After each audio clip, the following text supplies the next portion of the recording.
India first ಗೆ ಸ್ವಾಗತ. ನಾನು ವಿದ್ಯಶ್ರೀ. ಆರ್ಆರ್ ನಗರದಲ್ಲಿ ನಿತ್ಯ ರಾಜಕೀಯ ಜಟಾಪಟಿ.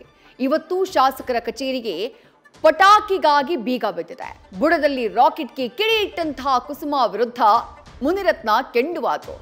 ಜನಕ್ಕೆ ಸುಡುಮದ್ದು ಹಂಚದಂತೆ ಪೊಲೀಸ್ ಬಲ ಪ್ರಯೋಗ ಆಗಿದೆ.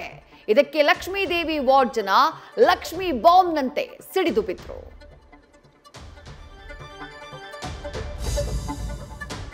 ಕಮಿಷನ್ ಬಾಂಬ್ ಅಸ್ತ್ರ ಬಿಟ್ಟು ಗೆದ್ದು ಬಂದಂತಹ ಕಾಂಗ್ರೆಸ್ಗೆ ಅದೇ ತಿರುಗುಬಾಣವಾಗಿದೆ. 2 ವರ್ಷದಿಂದ ಬಿಲ್ ಕೊಟ್ಟಿಲ್ಲ, ಈ ದೀಪಾವಳಿ ನಮ್ಮ ಪಾಲಿಗೆ ಕತ್ತಲು ಅಂತ ಗುತ್ತಿಗೆದಾರರು ಅಳಲು ತೋಡ್ಕೊಂಡಿದ್ದಾರೆ. ಡಿಸೆಂಬರ್ ಡೆಡ್ ಲೈನ್ಗೆ ಡೋಂಟ್ ಕೇರ್ ಎಂದ ಸಿಎಂ ಸಿದ್ದು ಕೋರ್ಟ್ ದಾರಿ ತೋರಿಸಿದ್ದಾರೆ. ದೇಶದಲ್ಲಿ ಬಲಿಷ್ಠ ಬಿಜೆಪಿ ಕಟ್ಟಿದಂತಹ ಸಂಘಕ್ಕೆ ರಾಜ್ಯದಲ್ಲಿ ಆಪತ್ತು ಕವಿದು ಬಂದಿದೆ. ಆರ್ಎಸ್ಎಸ್ ನಿರ್ಬಂಧಕ್ಕೆ ಶೆಟ್ಟರ್ ಆದೇಶವನ್ನ ಮುಂದಿಟ್ಟು ಕಾಂಗ್ರೆಸ್ ಸಮರಕ್ಕೆ ನಿಂತಿದೆ. ಸಂಘರ್ಷದ ಮೂಲ ಖರ್ಗೆ ಕೋಟೆಗೆ ಲಗ್ಗೆ ಹಾಕೋಕೆ ಅಕ್ಟೋಬರ್ 23ರಂದು ಮುಹೂರ್ತ ಫಿಕ್ಸ್ ಆಗಿದೆ. ಇದಕ್ಕೆ ಪ್ರಿಯಾಂಕ್ ಸಡ್ಡು ಹೊಡೆದಿದ್ದಾರೆ.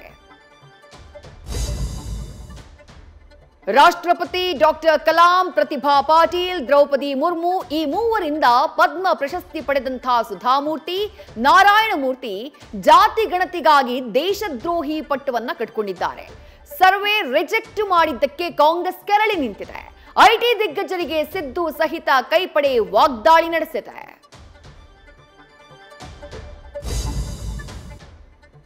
ಹತ್ತೇ ದಿನದ ಹಿಂದೆ ಕಾಲೇಜಿನಲ್ಲಿ ಕುಣಿದು ಕುಪ್ಪಳಿಸಿದ್ದವಳು ಹೆಣವಾಗಿದ್ದಾಳೆ.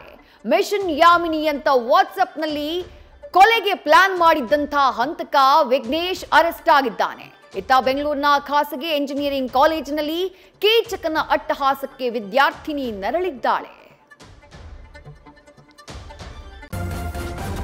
ನ್ಯೂಸ್ ಫಸ್ಟ್ ನಿರ್ಭೀತಿಯಿಂದ ನಿಮ್ಮ ಪರವಾಗಿ.